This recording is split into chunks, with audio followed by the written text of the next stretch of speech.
Some of the most common symptoms my OCD and anxiety clients seek me out with are intrusive thoughts. These could be thoughts or images that are continuing to intrude and invade in their day. It takes away from their ability to show up present and confident in everyday activities and just continues to make them feel uncomfortable, and they just have these thoughts of wishing, man, like I wish these thoughts, I wish these images would go away. If I didn't have to deal with these things, I would be able to do more, or life would be better. I would be more comfortable. Number two is an overwhelmed nervous system. So this is especially true with my panic attack clients, but true with other OCD and anxiety disorders too, as clients go around with just this feeling that their nervous system is overwhelmed and just having some of those uncomfortable physical sensations, whether it be tightness in their chest or tightness in their jaw or a pit in their stomach or nausea or just this inability to focus because somehow there's this anxiety symptom that continues to pervade their day is a really big deal for them and just throws them off their game. For my socially anxious clients, I work with a lot of people that just will show up in my office and say, I don't feel comfortable being myself. I don't feel comfortable in my own shoes. They have a really difficult time walking in public spaces, whether these are the halls of high school, their college dorms, or their own office or board meeting where they're not really doing anything significant. It's just they're walking through hallways, they're sitting in meetings, and they still feel like this spotlight is on them, that they just can't shake this feeling that everybody's watching them. On top of that, I have a lot of people that want deeper, more meaningful connections and relationships. They want to have vulnerability, they want to experience depth, and yet they have such a difficult time being able to initiate conversations, give opinions, risk disagreeing with people, setting up boundaries, all of which we know are just essential for healthy and deep connection. I see a lot of clients come to me and talk about second guessing themselves. So this can be a mental compulsion for sure, where they're dithering back and forth in their head.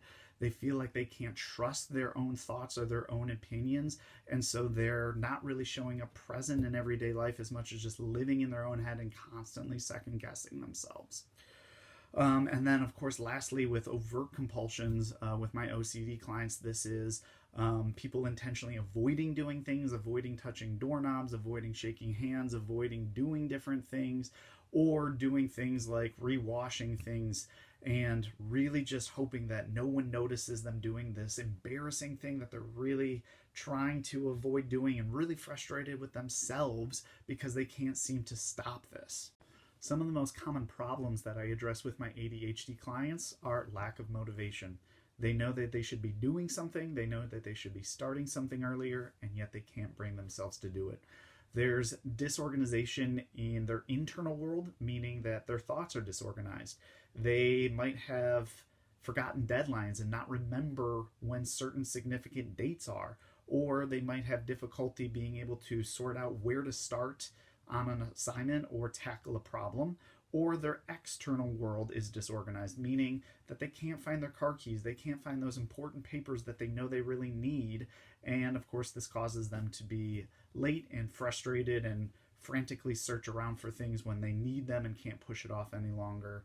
And of course, another really common pattern that I address with my clients is that pattern of procrastinating and then rushing, right? Knowing that the deadline is weeks and weeks away and putting it off until the very last moment, and then going into that panic mode, all to just be able to turn things in at the 11th hour and then crash, recuperate, and repeat the process. The reason that the vision for my company is helping people cope with ADHD, anxiety, and OCD to calm the chaos of daily life is because I see that that is the common pattern or thread that runs between anxiety, OCD, and ADHD, that all of these clients experience a sense of chaos in their everyday living. That OCD, ADHD, and anxiety not only takes away these big things like being able to live out our full potential of academically or at a job, or be able to really get into the depths of enjoying true connection, but that it just takes away from the experience of enjoying everyday life and just adds an extra burden onto the daily difficulties.